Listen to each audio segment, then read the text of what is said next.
मेरे सजनों बेलियो ते बजुर्गो, मैं हाँ लोक दास्तान लिखारी शायर नज़ीर सुल्तानी ते तुसी वेख रहे हो GS स्टूडियो। मेरे सजनों, साड़ी अज दी दास्तान दा नाम है जादूगरनी मलका। साड़ी इस दास्तान दी फरमाइश कीती है मलक अब्बास पिंड बुट्टर शरीफ, अब्दुल्ला गार्डन शाहकोट तो बरकत अली रहमानी, जमालपुर बहावलपुर तो मुहम्मद शबीर ड्राइवर, लाहौर तो फहीम रज़ा, यजमान मंडी तो काशिफ जट, चूनिया तो चौधरी फैज़ रिटायर्ड इंस्पैक्टर, शाहद मलंग पंजाब पुलिस, सरदार उसामा ऑफिसर सुई गैस, फैसलाबाद तो राणा अहमद, मुहम्मद शहजाद, अली मुर्तज़ा ते राणा असद मंझ, जोधा भैनी जलालाबाद तो बागीचा रंगला, अमरीका तो राजा ज़ियान, नारोवाल तो वारस अली बेग, ਚੱਕ ਨੰਬਰ 33 ਆਰਫਵਾਲਾ ਤੋਂ ਅੱਲਾ ਦਿੱਤਾ, ਗੁਜਰਾਂਵਾਲਾ ਤੋਂ ਹਾਜੀ ਰਿਆਜ਼ ਜੱਟ, ਕੱਕੀ ਰਸੂਲਪੁਰ ਜੱਟਾਂ ਤੋਂ ਮਾਸਟਰ ਰੂਬੀ। ਮੇਰੇ ਸਜਣੋਂ, ਇੱਕ ਬਾਦਸ਼ਾਹ ਕਿਸੇ ਮੁਲਕ ਤੇ ਹਕੂਮਤ ਕਰਦਾ ਸੀ। ਉਹ ਬੜਾ ਨੇਕ ਦਿਲ ਸੀ। ਸਾਰੀ ਰਾਇਆ ਉਹਦੇ ਤੋਂ ਬਹੁਤ ਖੁਸ਼ ਸੀ। ਜਦੋਂ ਦਾ ਉਹਨੇ ਤਖਤ ਸੰਭਾਲਿਆ ਸੀ, ਉਹ ਕਦੀ ਵੀ ਸ਼ਿਕਾਰ ਤੇ ਨਹੀਂ ਸੀ ਗਿਆ ਤੇ ਨਾ ਹੀ ਉਹਨੂੰ ਸ਼ਿਕਾਰ ਕਰਨ ਦਾ ਸ਼ੌਕ ਸੀ। एक दिन उन्हें अचानक अपने दरबारियां नूं हुक्म दिता, कल असीं शिकार ते जावांगे। दरबारी बड़े हैरान होए। एक वजीर कहन लगा, बादशाह सलामत, तुसीं ते कदी भी शिकार लई नहीं गए ते शिकार करना तुहानूं पसंद भी नहीं ते अज अचानक। बादशाह कहन लगा, शिकार ते जाण दा मैनूं भी कोई शौक नहीं, पर एक ख्वाब मैनूं कई दिनां तो आ रहा है। एक बुढ़ी माई मैनूं जंगल वल बुला रही है। मैं दरअसल जंगल जाके वेखना चाहुंदा वां भई इस ख्वाब दी की हकीकत है। खैर, दरबारियां ने तैयारी की ते दूजे दिन बादशाह अपने साथियों नाल जंगल वल रवाना हो गया। जदों वो जंगल अपड़े ते अचानक एक तूफान आ गया। घोड़े डर गए ते खिलर गए। बादशाह दा घोड़ा कल्ला रह गया। जदों तूफान रुकिया ते बादशाह ने वेख्या एक बुढ़ी माई उहदे सामने खलोती है। बादशाह उहनूं वेख के बड़ा हैरान होया ते कहन लगा, ये ते ओही औरत है जिहड़ी हर रात मेरे ख्वाब विच आउंदी है। बुढ़ी माई कहन लगी, हाँ बादशाह, मैं ही तेनू इत्थे आउण दा कहंदी सां। बादशाह कहन लगा, तू कोई जादूगरनी है जिहड़ी मेरे ख्वाब ते गिरफ्त करके मेरे ख्वाब विच आउंदी सां। वो बुढ़ी औरत कहन लगी, हाँ मैं जादूगरनी हाँ, पर बुरी नहीं, मैं लोकां दी भलाई वास्ते जादू करनी हाँ। बादशाह कहन लगा, ते फिर दस मैनू इत्थे बुलाउण दा तेरा मकसद की सी? वो बुढ़ी जादूगरनी की कहंदी है, ये तुहानूं गा के सुना रहे ने सादक पट्टी बागमोड़ वाले। रिकॉर्ड करते ने लाला जी ते लिखते ने शायर नज़ीर सुल्तानी।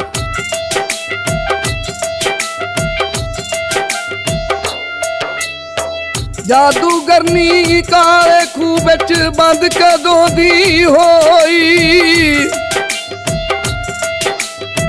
हजे तक नहीं लगी ओदे छुट्टन दी कोई टोई।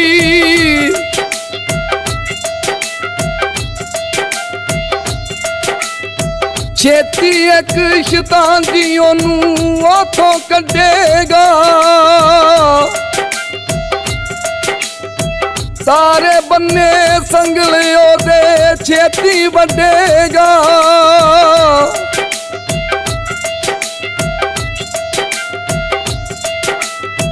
तेरे 7 खजाने जाके कर लवेगी चोरी, तेनू कत्ल करन दी खातर करेगी सीना जोरी।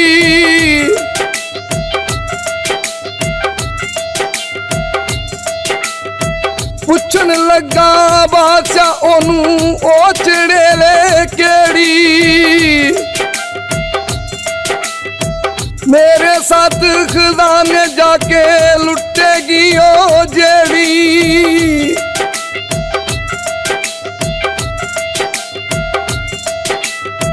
जादूगरनी दसिया ओनू, तेरी है परदादी, तेरे दादे कीती सी जी नाल उस दे शादी।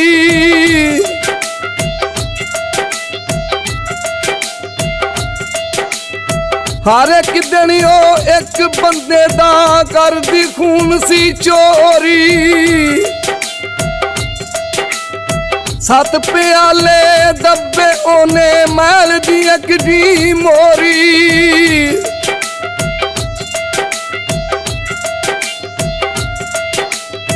ਪਰ ਪਿਆਲੇ ਖੂਨ ਦੇ ਪੀਂਦੀ ਕਰਦੀ ਜਾਦੂ ਤਗੜਾ। ਹਰ ਰਾਤੋਂ ਦੇ ਦਿੰਦੀ ਸੀ ਇੱਕ ਬੰਦੇ ਨੂੰ ਰਗੜਾ।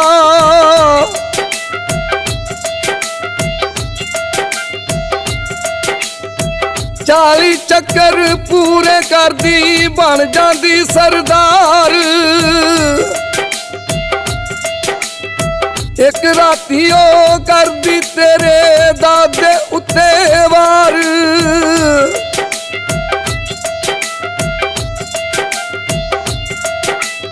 ਖੂਨ ਪੀਣ ਦੀ ਖਾਤਰ ਦਿੰਦੀ ਉਹਨੂੰ ਹੀ ਉਹ ਮਾਰ। ਤੇਰੇ ਦਾਦੇ ਸੱਦ ਲੈ ਉੱਥੇ ਫਿਰ ਸਿਪਾਹੀ ਚਾਰ।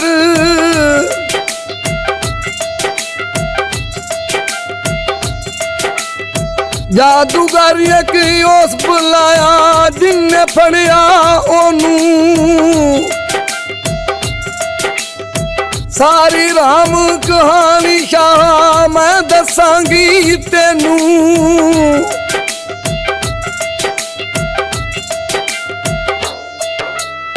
ਮੇਰੇ ਸੱਜਣੋਂ, ਬੁੱਢੀ ਜਾਦੂਗਰਨੀ ਕਹਿਣ ਲੱਗੀ, ਉਦੋਂ ਦਾ ਉਹਨੂੰ ਉਸ ਜਾਦੂਗਰ ਨੇ ਕਾਲੇ ਖੂਹ ਵਿੱਚ ਕੈਦ ਕੀਤਾ ਹੋਇਆ ਹੈ। ਉਹਦੀ ਮੁੱਦਤ ਪੂਰੀ ਹੋਣ ਵਾਲੀ ਏ। ਇੱਕ ਸ਼ੈਤਾਨ ਉਹਨੂੰ ਉੱਥੋਂ ਆਜ਼ਾਦ ਕਰ ਦੇਗਾ ਤੇ ਤੇਰੇ ਸੱਤੇ ਖਜ਼ਾਨੇ ਚੋਰੀ ਕਰਕੇ ਤੈਨੂੰ ਕਤਲ ਕਰਕੇ ਤੇਰਾ ਖੂਨ ਪੀਵੇਗੀ ਤੇ ਫੇਰ ਸਾਰੇ ਜਾਦੂਗਰਾਂ ਦੀ ਸਰਦਾਰਨੀ ਬਣ ਜਾਵੇਗੀ। ਪਰ ਉਹਨੂੰ ਤੇਰਾ ਬੇਟਾ, ਜਿਹਨੂੰ ਤੂੰ ਨਕੰਮਾ ਸਮਝ ਕੇ ਘਰੋਂ ਕੱਢਿਆ ਸੀ, ਸਿਰਫ ਉਹ ਹੀ ਉਹਨੂੰ ਡੱਕ ਸਕਦਾ ਹੈ। ਕਿਉਂ ਜੇ ਉਹ ਇੱਕ ਪਹੁੰਚਿਆ ਹੋਇਆ ਫਕੀਰ ਬਣ ਗਿਆ ਹੈ ਤੇ ਇਹ ਜਾਦੂਗਰਨੀ ਤੇਰੇ ਪੁੱਤਰ ਦਾ ਕੁਝ ਨਹੀਂ ਵਿਗਾੜ ਸਕਦੀ। ਇਸ ਤੋਂ ਅੱਗੇ ਦੀ ਦਾਸਤਾਨ ਤੁਹਾਨੂੰ ਗਾ ਕੇ ਸੁਣਾ ਰਹੇ ਨੇ ਸਾਦਕ ਪੱਟੀ ਬਾਗ ਮੋੜ ਵਾਲੇ।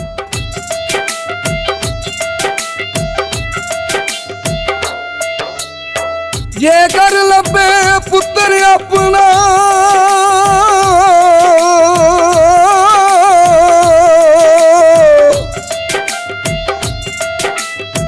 ਜੇਕਰ ਲੱਭੇ ਪੁੱਤਰ ਆਪਣਾ ਉਹ ਚੜੇਲ ਤੋਂ ਪਹਿਲਾਂ ਜਿੰਨੂੰ ਸਮਝ ਬਕਾਰ ਤੂੰ ਸ਼ਾਹ ਕੱਢਿਆ ਸੀ ਵਿੱਚੋਂ ਮੈਲਾ।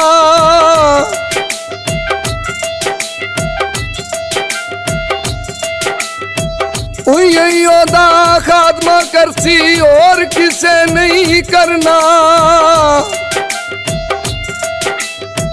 ਤੇਰੇ ਪੁੱਤਰ ਬਾਜੋ ਉਹਨੇ ਕਿਸੇ ਕੋਲੋਂ ਨਹੀਂ ਮਰਨਾ।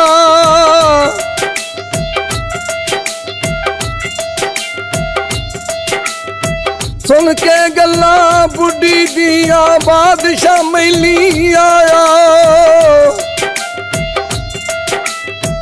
ਉਹਨੇ ਸੱਤ ਖਜ਼ਾਨਿਆਂ ਉੱਤੇ ਪਹਿਰਾ ਸਖਤ ਜਿਲਾਇਆ।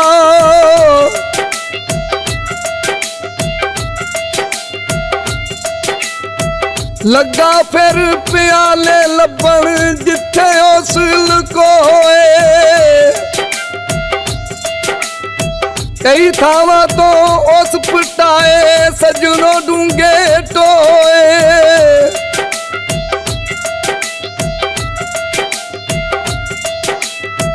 ਪਰ ਨਾ ਲੱਭੇ ਉਸ ਪਿਆਲੇ ਦਾਦਾ ਉਹ ਘਬਰਾਇਆ। ਇਹਨੇ ਚਿਰ ਨੂੰ ਪੁੱਤਰ ਉਹਦਾ ਮਹਿਲਾਂ ਦੇ ਵਿੱਚ ਆਇਆ।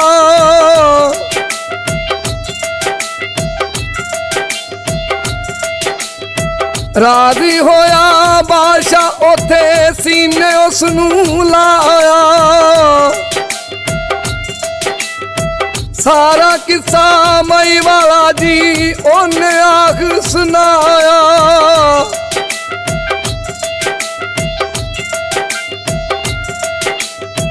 ਕਹਿੰਦਾ ਅੱਬਾ ਫਿਕਰ ਕਰੀ ਨਾ ਸਾਂਭ ਲਵਾਂਗਾ ਸਾਰਾ।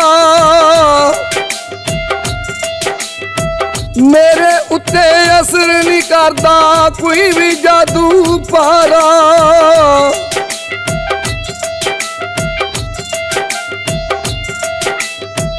ਕਿਵੇਂ ਮਰਦੀ ਜਾਦੂਗਰਨੀ ਵੇਖੀ ਆਪ ਨਜ਼ਾਰਾ।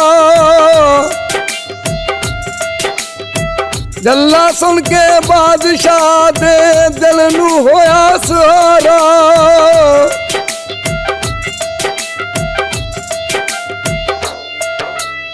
ਮੇਰੇ ਸਜਣੋਂ, ਬੁੱਢੀ ਜਾਦੂਗਰਨੀ ਨੇ ਬਾਦਸ਼ਾਹ ਨੂੰ ਮਨਾ ਕੀਤਾ ਭਈ ਉਹ ਪਿਆਲੇ ਲੱਭਣ ਦੀ ਕੋਸ਼ਿਸ਼ ਨਾ ਕਰੇ, ਨਹੀਂ ਤੇ ਸ਼ੈਤਾਨੀ ਤਾਕਤਾਂ ਤੇਰੇ ਵਜ਼ੀਰ ਦੇ ਹੱਥੋਂ ਤੇਰੀ ਧੀ ਨੂੰ ਕਤਲ ਕਰਵਾ ਦੇਣਗੀਆਂ। ਉਹੀ ਹੋਇਆ। ਜਦੋਂ ਬਾਦਸ਼ਾਹ ਪਿਆਲੇ ਲੱਭ ਰਿਹਾ ਸੀ, ਵਜ਼ੀਰ ਨੇ ਉਹਦੀ ਧੀ ਨੂੰ ਜਾ ਕੇ ਕਤਲ ਕਰ ਦਿੱਤਾ।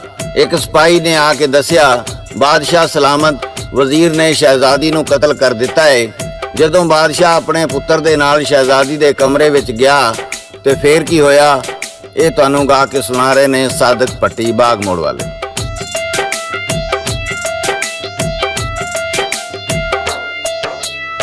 ਉਹ ਕਤਲ ਸੀ ਜਾਦੂ ਦਾ ਤੇ ਜਾਦੂ ਨਾਲ ਹੀ ਟੁੱਟਣਾ। ਉਹਦੇ ਪੁੱਤਰ ਇੱਕ ਬਣਾਇਆ ਰੱਸੀ ਦਾ ਜੀ ਵੱਟਣਾ।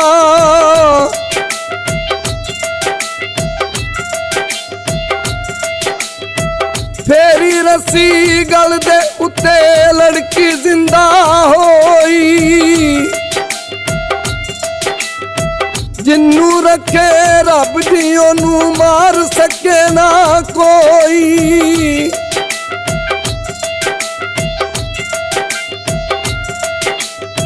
ਕਈ ਸ਼ੈਤਾਨਾਂ ਮਲਕਾਂ ਨੂੰ ਵੀ ਪਾਗਲ ਯਾਰ ਸੀ ਕੀਤਾ। ਕਈ ਦਿਨਾਂ ਤੋਂ ਉਹਨੇ ਸਜਣੋਂ ਖਾਦਾ ਨਾ ਕੋਈ ਪੀਤਾ।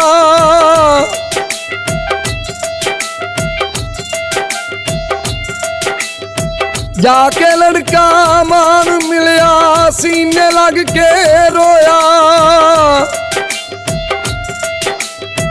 ਕੀ ਇਹ ਤੇਰੀ ਹਾਲਤ ਹੋਈ ਮਾਂ, ਕੀ ਤੈਨੂੰ ਹੋਇਆ।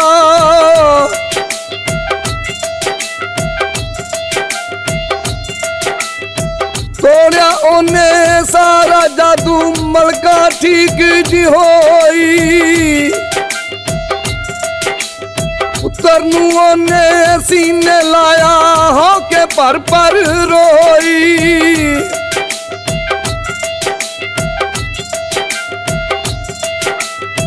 ਇਹਨੇ ਚਿਰ ਨੂੰ ਜਾਦੂਗਰਨੀ ਛੁੱਟ ਕੇ ਉੱਥੇ ਆਈ।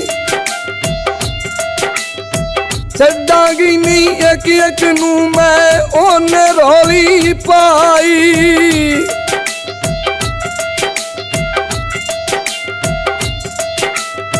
ਮਾਰਚ ਪੱਟਾ ਬਾਦਸ਼ਾਹ ਉੱਤੇ ਉਹਨੂੰ ਮਾਰਨ ਲੱਗੀ।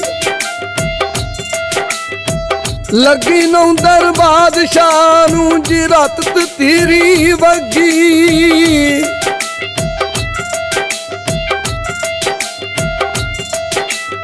ਸ਼ਹਿਜ਼ਾਦੇ ਤਲਵਾਰ ਦੀ ਕੱਢੀ, ਧੌਣ ਚਲਾਈ ਉਹਦੀ।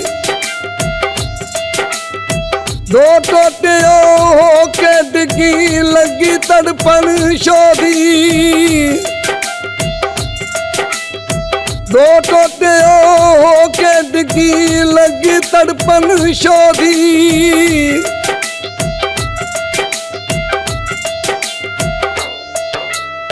ਮੇਰੇ ਸੱਜਣੋਂ, ਬੇਲੀਓ ਤੇ ਬਜ਼ੁਰਗੋ, ਇੰਜ ਬੁੱਢੀ ਜਾਦੂਗਰਨੀ ਦੀ ਵਜ੍ਹਾ ਤੋਂ ਬਾਦਸ਼ਾਹ ਦੇ ਸੱਤੇ ਖਜ਼ਾਨੇ ਵੀ ਬਚ ਗਏ ਤੇ ਬਾਦਸ਼ਾਹ ਵੀ ਬਚ ਗਿਆ, ਨਾਲੇ ਮਲਕਾ ਵੀ ਠੀਕ ਹੋ ਗਈ।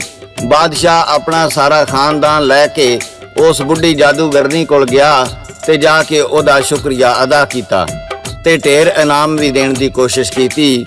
ਪਰ ਜਾਦੂਗਰਨੀ ਨੇ ਕਿਹਾ, ਮੈਂ ਲੋਕਾਂ ਦੀ ਭਲਾਈ ਪੈਸੇ ਦੀ ਖਾਤਰ ਨਹੀਂ ਕਰਦੀ, ਮੈਂ ਤੇ ਰੱਬ ਦੀ ਰਜ਼ਾ ਦੀ ਖਾਤਰ ਲੋਕਾਂ ਦਾ ਭਲਾ ਕਰਨੀ ਆ।